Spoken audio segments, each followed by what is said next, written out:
Guys, first time namin na pasyal dito. Siguro namimiss nyo na yung mga Chinese food.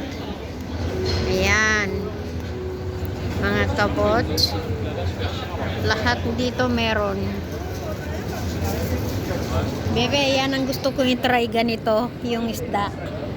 Di ba nakikita mo ra? Wala. Pero ito walang masyadong tao. Ayan guys. Sige na. Ayan mga kabot.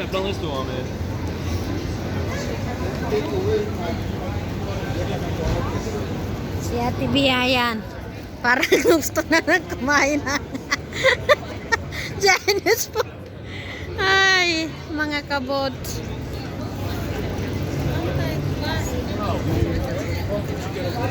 First time namin pumunta dito.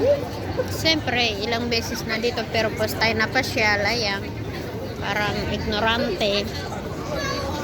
Lahat ng pagkain ng Chinese food andito na yata. Pero ang namumblema kami, yung mga kasama namin ayaw kumain ng Chinese food. Bakit ba tayo pinapunta dito? Kung hindi naman tayo pala noon.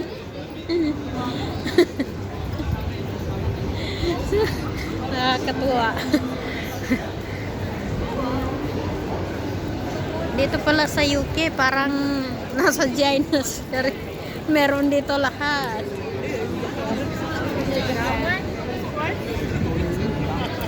Ayan, mga kabot.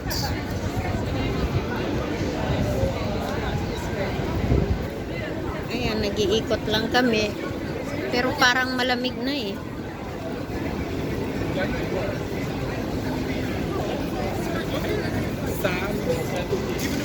Ayan. Kung gusto mo magpamasahe, bebe, ito ang masahe. Ha? Masahe na napakaganda.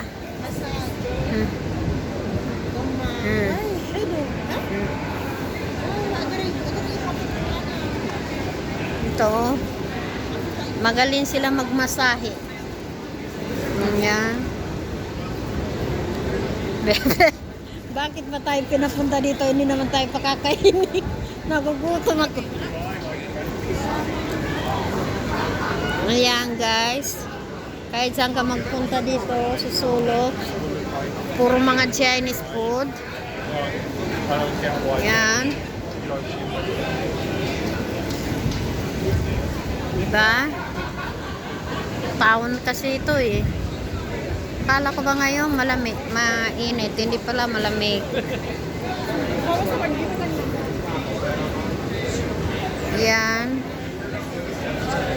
Yung mga kasama ko ang tagal. Ayan mga kabots, magpapaalam muna kami.